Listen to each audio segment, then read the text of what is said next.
ilmu agama akan mengawasi kita.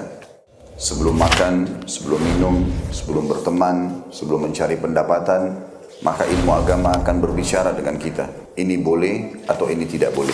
Oleh karena itu, ulama mengatakan kita lebih butuh terhadap ilmu agama ini daripada makanan pada saat sangat lapar, air pada saat sangat dahaga, dan juga tempat tidur pada saat kita sangat capek.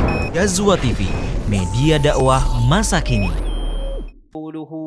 لا رسول ولا نبي بعده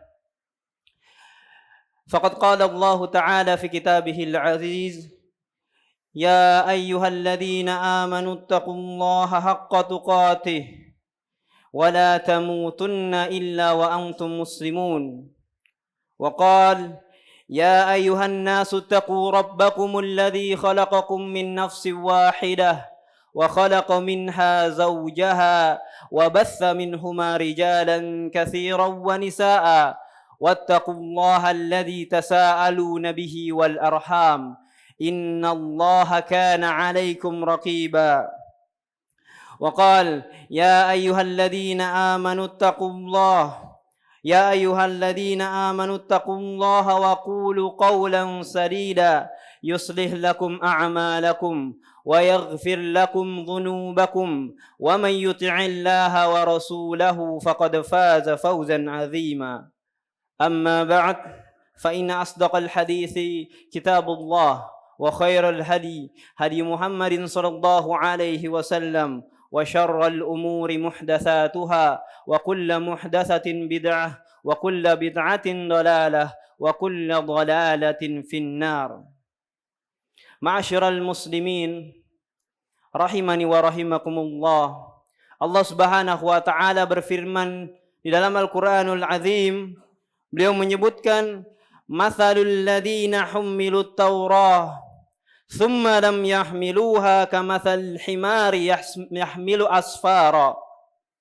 Perumpamaan bagi orang-orang yang dipikulkan kepada mereka Taurat, kemudian mereka tidak memikulnya atau tidak menunaikan amanahnya.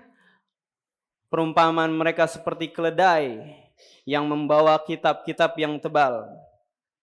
Al-Imam At-Tabari rahimahullah memberikan penjelasan bahwasanya keadaan mereka seperti keledai yang mengangkut di pundaknya kitab-kitab ilmu. Namun ia tidak mendapatkan manfaat apa-apa dari sesuatu yang sangat bermanfaat di atas pundaknya. Demikian pula orang-orang yang diberikan Taurat yang memuat penjelasan-penjelasan tentang perintah beriman kepada Nabi Muhammad SAW, mereka tidak mengambil pelajaran darinya, mereka tidak beriman kepada Muhammad SAW. Mereka seperti keledai yang membawa kitab-kitab berisi ilmu tetapi tidak memahaminya dan tidak mendapatkan faidah dari kitab-kitab tersebut. Na'udzubillah summa na'udzubillah min hadzal amr. Ayat ini menunjukkan bahwasanya seorang yang membawa atau memegang satu yang sangat berharga namun ia tidak memahami nilai dari hakikat barang yang berharga tersebut, ia tidak mendapatkan manfaat maupun mengetahui keindahan dari barang tersebut. Ia membawa sesuatu yang agung, tapi jiwanya kosong dari cahaya barang tersebut. Dari yang seharusnya ia dapatkan, yang seharusnya ia manfaatkan.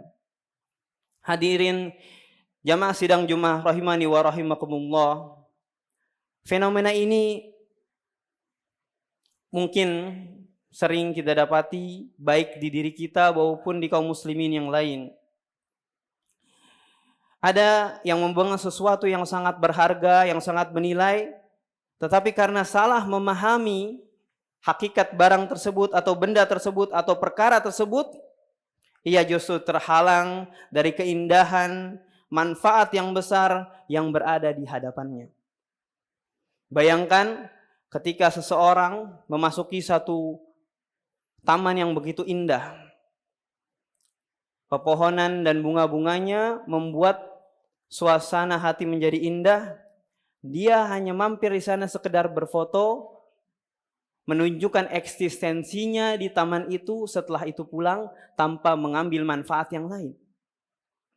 Padahal di tempat itu ada bau semerbak bunga, ada juga kesejukan angin, ada juga ketenangan di suasana tempat yang indah. Ada pula keagungan ciptaan-ciptaan Allah yang lain di setiap sudutnya yang tidak ia ketahui dan tidak ia nikmati dan tidak menjadikan manfaat untuk dirinya. Kita ambil contoh di dalam syariat. Di dalam syariat Islam betapa banyak ibadah yang Allah wajibkan kepada kita atau Allah syariatkan kepada kita yang mengandung berbagai macam maslahat yang besar. Namun terkadang kita pribadi atau kaum muslimin secara umum menganggapnya sebagai beban. Kita ambil contoh misalnya zakat. Banyak orang, semoga kita tidak termasuk dari mereka, yang menganggap hanya pengurangan harta atau sesuatu yang memberatkan. Atau pula yang sering juga kita dengar, saum yang kerap menjadi amalan menunda lapar dan haus saja. Padahal dua hal ini kalau kita mau pelajari betapa banyak hikmahnya, betapa banyak kemaslahatan yang terjadi dari dua hal tersebut. Zakat dengan penyuciannya, berapa banyak masalah sosial yang bisa diselesaikan oleh zakat.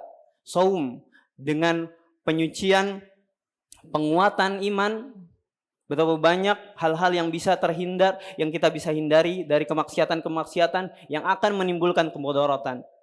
Bukankah itu setelah kita saksikan? Tapi masih banyak orang-orang yang menganggap ibadah atau amal-amal soleh sebagai beban. Mungkin di kesempatan yang singkat ini kita akan sedikit membahas tentang atau memfokuskan kepada perkara yang lebih sederhana daripada dua hal tadi, yang sering salah pahami sehingga hal tersebut kehilangan kekuatannya. Ya, perkara itu adalah doa. Senjata utama seorang muslim yang terkadang kekuatannya hilang. Entah kenapa, karena kita salah paham dalam menjalankannya. Banyak orang yang ketika beribadah luar biasa, akan tetapi salah memahaminya karena menganggap hal ini, doa, hanya alat untuk meminta sesuatu. Tidak ada di dalamnya ketenangan, kekhusyuan, kedekatan dengan Allah Subhanahu wa taala dan merasakan manisnya bermunajat. Kalau kita mau analogikan, doa adalah seperti taman hati. Indah bagi siapa yang memahami hakikatnya, tapi hambar bagi siapa yang tidak mengetahui nilainya. Padahal Rasulullah SAW pernah bersabda, ad-du'a'u huwal ibadah. Doa itu adalah ibadah. Jika seorang memandang doa hanya sebagai transaksi permintaan kepada Tuhannya, maka ia akan kehilangan hakikat doa yang paling besar. Padahal doa adalah momen seorang hamba menyadarkan diri, merendah, mendekat kepada Tuhannya. Orang yang salah memahami doa akan terus berdoa namun tanpa rasa, tanpa ketentraman, tanpa manisnya ibadah itu sendiri.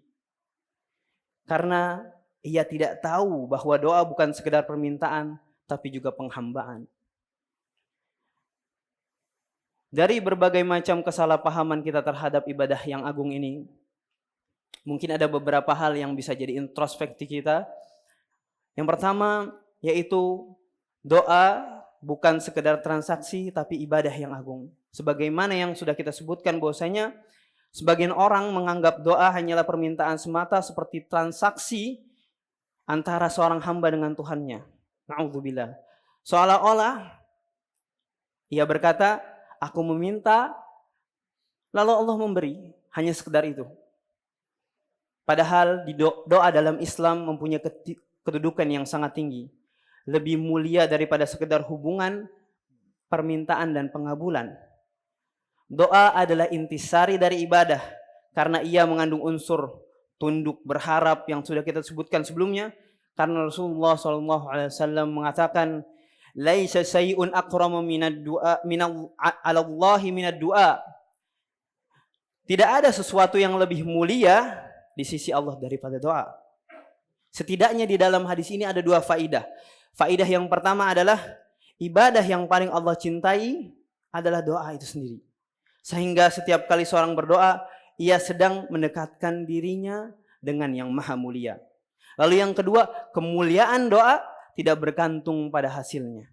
Sebab nilai utama yang ada pada penghambaan adalah keikhlasan, ketundukan yang terjadi saat memohon itu sendiri. Namun kita dapati diri kita seakan hanyalah meminta dan harus segera dikabulkan. Padahal hakikatnya doa adalah ibadah yang agung yang menunjukkan penghambaan seorang hamba kepada Tuhannya. Itulah hakikat dari doa yang sering kita salah fahami. Lalu yang kedua adalah anggapan bahwa doa terkabul dengan terrealisasinya atau terwujudnya apa yang didoakan. Banyak dari kita yang berpikir bahwasanya terkabul dalam tanda petik adalah hanya jika apa yang kita doakan terwujud.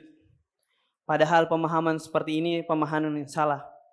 Pemahaman yang sempit dan seringkali menjerumuskan seorang kepada lembah kekecewaan, keputusasaan, bahkan berburuk sangka kepada Allah Subhanahu wa taala. Ia lupa bahwa Allah Subhanahu wa taala mengabulkan doa bukan dengan hanya satu bentuk, tapi dengan cara yang paling bijaksana dari yang maha bijaksana. Para ulama menjelaskan bahwasanya bentuk pengabulan doa itu bisa berbentuk dalam 3 hal.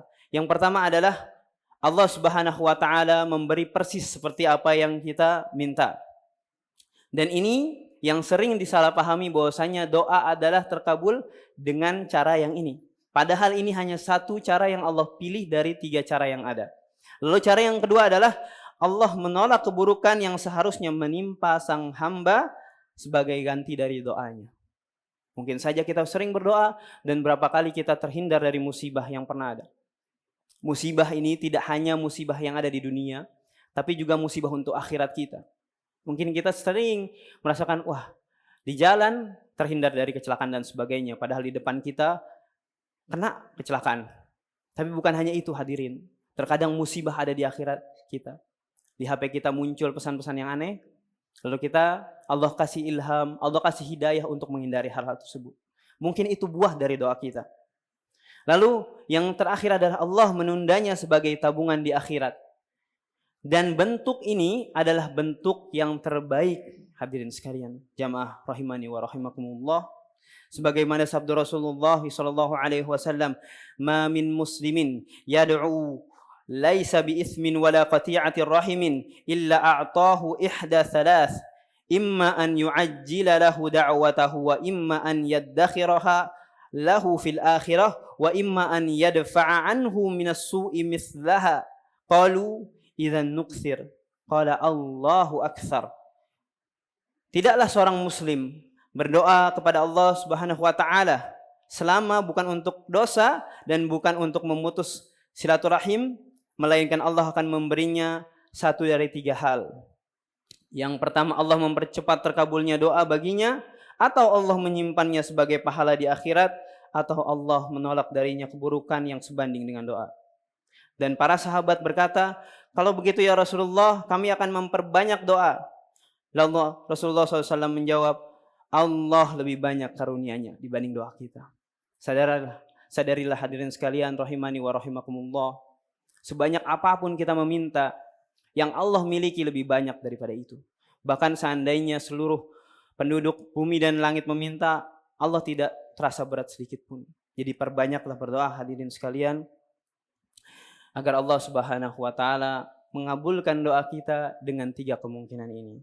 Aqulu qawli hadza wa astaghfirullah li wa lakum wa lisairil muslimina min kulli dhanbin wa khati'atin fastaghfiruhu innahu huwal ghafurur rahim. Alhamdulillahi ala ihsanih وشكر له على توفيق وامتنانه وأشهد أن لا إله إلا الله وحده لا تعظيما لشأنه وأشهد أن محمدا عبده ورسوله الداعي إلى رضوانه اللهم صل على محمد وعلى آل محمد.